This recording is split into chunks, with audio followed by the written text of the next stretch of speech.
Olá, no Ia Talks de hoje nós vamos conversar com a jornalista Daiana Garbim, linda, que eu considero muito minha amiga. Tenho o privilégio de dizer que sim, Daiana Garbim é minha amiga e me deu o privilégio, inclusive, de gravar o livro que ela lançou, que chama Fazendo as Pazes com o Corpo, uma jornada em busca da paz. Resumindo, né, Dai? Em busca da paz. Gente, essa voz maravilhosa, quando eu pensei, quem vai gravar meu livro? Eu falei, precisa ser a Isa, porque essa voz, a voz mais linda que eu já conheci, desde a primeira vez que eu vi a Isa na televisão, quando ela começou a trabalhar na Globo, eu já trabalhava lá, eu falei, gente, que voz que tem essa mulher.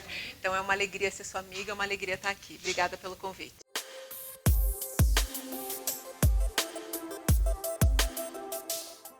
Que este programa só está acontecendo a partir da leitura que eu fiz do livro da Dai, em que ela menciona, entre muitas coisas muito importantes para todas nós, mulheres, é a fase em que você percebe que aquela energia que você está investindo em alguma coisa poderia ser investida para os seus projetos. Eu acho que quando a gente percebe que a nossa vida está sendo tomada por um tipo de sofrimento que tira a gente do nosso rumo profissional ou do rumo de paz da nossa vida, a gente precisa fazer alguma coisa. Pronto. Porque é o caminho do adoecimento e eu percebi que eu estava ficando muito doente e que eu precisava cuidar da minha saúde mental. Você já vai falar mais sobre isso, tá? Antes, eu preciso só explicar por que nós nós estamos fazendo aqui com esmalte na mão. Gente, toda mulher sabe que no ambiente de salão, né, quando a mulherada está fazendo a unha, rolam altos papos. Sai tudo. Altas Elas confidências. sabem tudo da nossa vida. Não é? Altas confidências. Então, trouxe a Daiana aqui para o Estúdio Ami Personale para a gente fazer a unha e também conversar.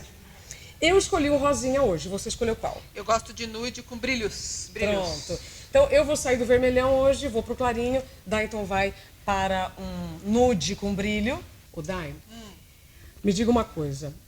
Como é o feedback das leitoras com o conteúdo que elas acessam no seu livro?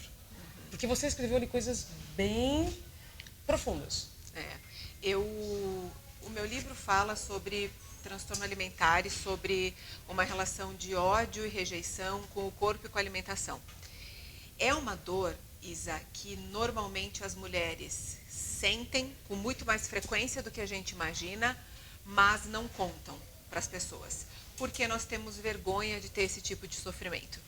Né? A gente se sente fútil por sofrer com a relação com a comida e com o corpo, a gente sente vergonha porque a gente acha que não é um problema digno ou genuíno de você buscar uma ajuda médica. E eu quis começar a fazer esse trabalho há 3 anos, quando eu criei o Eu Vejo, que é o nome do meu canal e do meu site, porque eu fui diagnosticada com transtorno alimentar, eu descobri que aquele sofrimento que tomava conta de tanto tempo da minha vida e que começou a me impedir de muitas coisas, como, por exemplo, chegou uma hora que eu já não queria mais sair de casa, que eu já não ia mais a festas, que eu só usava roupa preta de manga comprida e eu vi que eu estava indo por um caminho muito perigoso. Quando eu decidi procurar ajuda médica e fui a um psiquiatra, que eu tive o diagnóstico de que o que eu tinha era uma doença emocional, uma doença mental, era um transtorno alimentar, e que eu precisaria fazer tratamento, tomar medicamento, eu falei, peraí, então isso que eu estou vivendo é sério, e se eu preciso de ajuda, eu tenho certeza que muito mais mulheres também precisam de ajuda e estão vivendo isso. E aí que eu decidi criar o canal e começar a falar sobre essa dor. Como você está fazendo brilhantemente agora, falando, né, do burnout, e como a gente tem, ainda bem, cada vez mais pessoas falando de depressão, de ansiedade, de transtorno bipolar. Eu acho, Isa, que por muitos anos a gente renegou a saúde mental. Eu sempre falo isso, eu sou super repetitiva e eu insisto. Se a gente quebra uma perna, se a pessoa descobre que está com câncer, ela não hesita em ir ao médico, ela não questiona a dor dela. Ela não fica se perguntando se é frescura, se ela merece, se é digno. Ela vai ao médico e cuida e pronto. Exato. E com a doença mental não é assim. Ela e nem as pessoas E ao nem redor a sociedade, dela. nem a família. Existe muito preconceito, muito estigma é a palavra, que todos os psiquiatras sempre me falam. Precisamos falar sobre estigma. Porque as pessoas se sentem envergonhadas de ter uma dor emocional e por isso não procuram ajuda, não conversam com ninguém da família. E por isso a gente está tendo cada vez mais casos, tanto de depressão, de ansiedade e, infelizmente, de suicídio. Sim. Isso é gravíssimo. Os psiquiatras que eu entrevisto no meu canal estão muito preocupados com o rumo que as coisas estão tomando. Porque, veja, a gente vive cada vez mais nessa sociedade do espetáculo, da imagem, Da do superficialidade. show. Então, todo mundo tem que parecer muito feliz e muito bem sucedido nas redes sociais. E quem não se sente assim é considerado um fracassado devastado. Está todo mundo adoecendo. Sim. Então, assim, precisamos falar sobre isso. E mais, assim, precisamos entender que a gente tem que acolher a nossa dor. Tá tudo bem você pedir Tudo bem ajuda. procurar ajuda, exatamente. Agora, Dai, quando você começou a levantar as suas pesquisas, a partir da sua história, o que você ouvia das pessoas? No início, quando eu comecei no canal e as pessoas não... Há 3 anos não se falava muito no Brasil de transtorno alimentar. Agora está se falando muito sobre isso. No começo foi bastante difícil para mim, porque eu recebi bastante ódio e xingamentos pelas redes sociais. Por exemplo? Por exemplo, vai lavar louça, isso daí é falta de rola, falaram muito. É falta de uma pia cheia de louça, é falta Total. de um tanque, Falam isso pro problema... burnout também, sabia? Falam de todas as doenças emocionais. Até passar por isso, ou até ter alguém muito próximo que tire a vida, ou que sofra uma crise muito grande. E aí eu tive que trabalhar muito isso dentro de mim, de saber que essas pessoas que estavam me xingando e me ofendendo dessa forma, elas só estavam tentando tirar de dentro delas o próprio preconceito delas. Sim. Daqui a pouco elas passam por uma dor parecida e tentam falar isso para não precisar olhar para a própria dor. Mas também recebi muita coisa boa. Ótimo. Né? As pessoas dizendo, obrigada por me mostrar que eu não estou sozinha, por causa do seu livro eu decidi procurar um psiquiatra pela primeira Perfeito. vez. As mensagens que mais me emocionam assim por causa do seu livro eu pude conversar com a minha família sobre isso. Eu pude dizer, olha aqui, ó, isso existe e eu preciso de ajuda, que vocês me ajudem, eu preciso de tratamento. Então, eu acho que de alguma forma, Isa, se eu pude tocar o coração de algumas pessoas, assim, eu já estou muito feliz, sabe? Perfeito. Dai, você fala no livro sobre transtorno alimentar. E eu tenho certeza que muitas pessoas que estão nos assistindo acabam pensando que transtorno alimentar é uma coisa muito distante delas, mas todos nós, em algum momento da nossa vida, a gente já excedeu na alimentação ou comeu as emoções. Né? Acabou descontando na comida alguma insatisfação, alguma angústia, alguma ansiedade. Como é que você explicaria para quem está nos assistindo o quão normal é o transtorno alimentar? E quais são as possíveis origens dessa doença? O transtorno alimentar, ele passa a ser, ele é uma doença de fato, porque veja, Isa, a mulher quer emagrecer 2 quilos porque quer ir num casamento, porque quer entrar num vestido, vá lá, não tem problema. Você querer se cuidar, você ser vaidosa, não é uma doença, obviamente não. É até saudável você querer se alimentar de forma saudável, sem dúvida nenhuma, você cuidar da sua aparência não é um problema.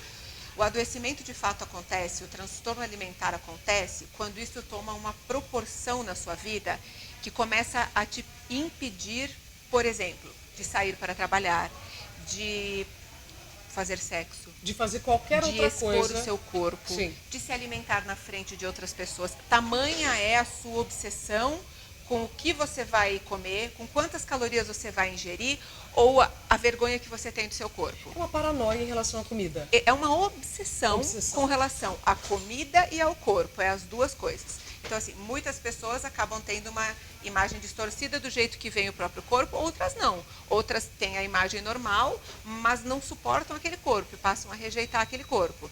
Então, a sua vida passa a girar... Quer onde a mão?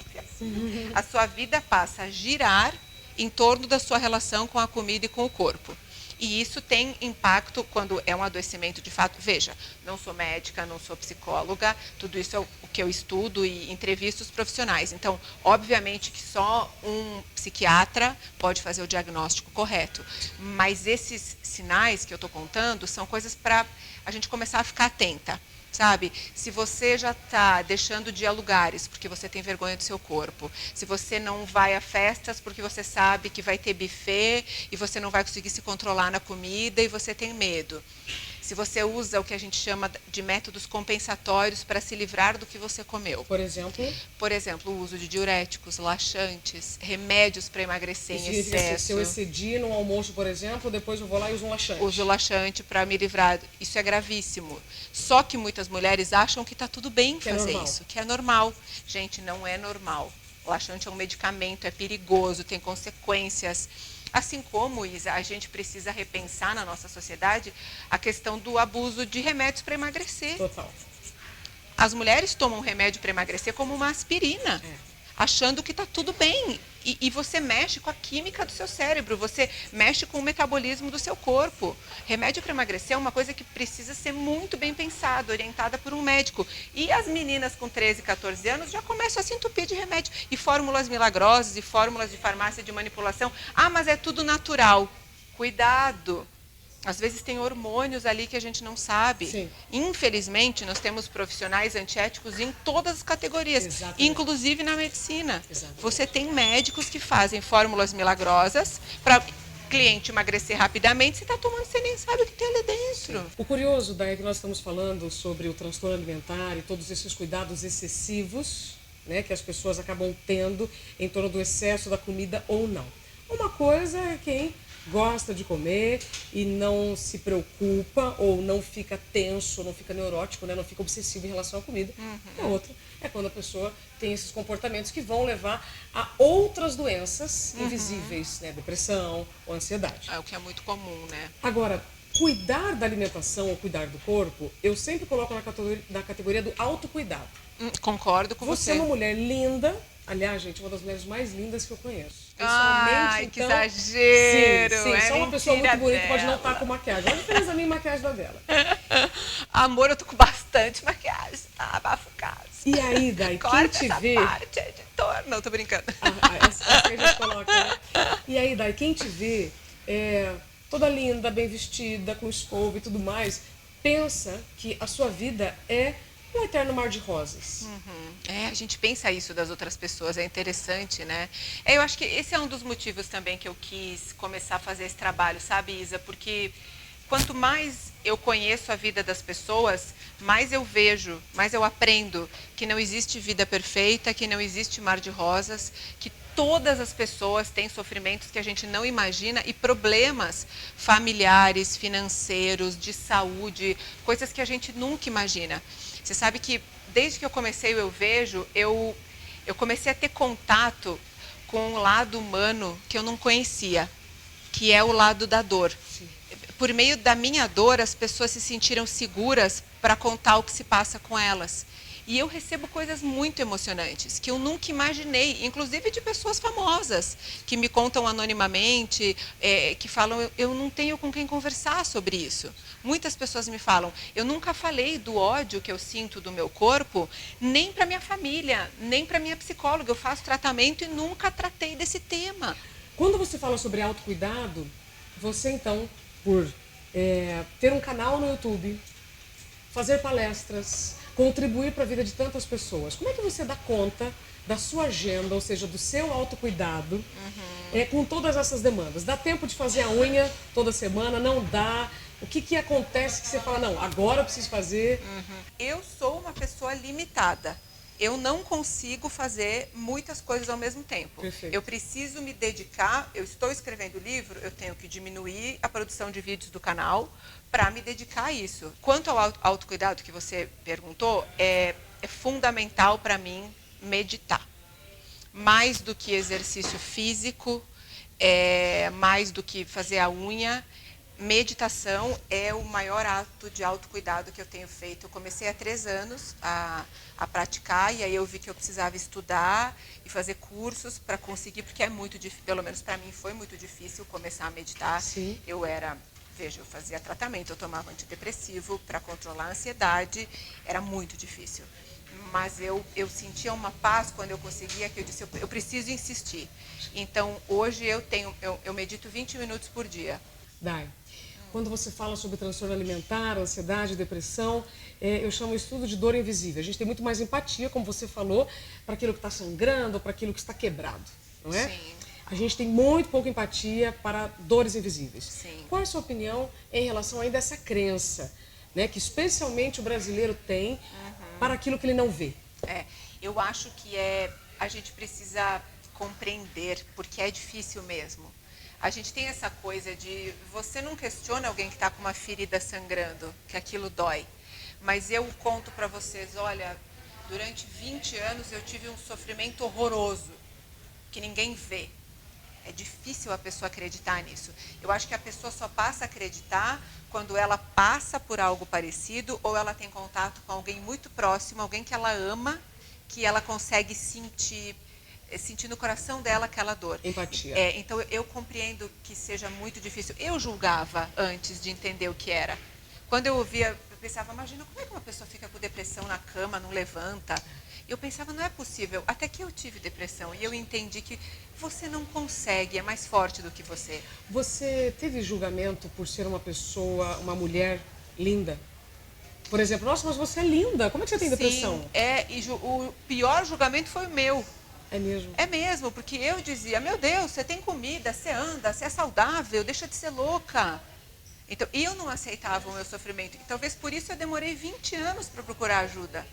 Isa, eu fiquei doente dos 12 aos 34 anos. 22 anos sem ter o diagnóstico. Porque eu tinha tanta vergonha do meu sofrimento, porque eu dizia, não é possível, Daiana. Sofrimento é as pessoas que passam necessidade. Você não pode sofrer para comer. Então, eu me julgava. E quando as pessoas me julgavam, eu ficava triste. Mas eu sabia que ela só estava pensando como eu pensava. Por isso que, assim, eu entendo quando alguém me julga. Porque eu olho as outras mulheres e penso, mas ela tem a vida perfeita, ela está falando o quê? Só que agora que eu sei que ninguém tem vida perfeita, eu consigo compreender isso. Sim. Sabe? Quando você olha, até quem está assistindo a gente, você entra na rede social e você vê lá uma mulher maravilhosa, na praia azul, com a barriga de tanquinho. Você imediatamente pensa, ela tem a vida perfeita, eu quero a vida dela. Se eu contar para vocês que muitas mulheres de barrigas negativas em praias azuis me mandam mensagem contando que vomitam a cada refeição, aí você vai saber que por trás daquela foto perfeita tem um ser humano em profundo sofrimento. Total. E acontece. Não estou dizendo que todas as mulheres maravilhosas fazem isso, por favor, mas acontece. Somos todos seres humanos em sofrimento. É que a gente não sabe do sofrimento dos outros. Perfeito. E também nem todos têm coragem de se expor como nós estamos nos expondo para contribuir com a vida de outras pessoas. Mas também, Isa, eu acho que a gente tem que...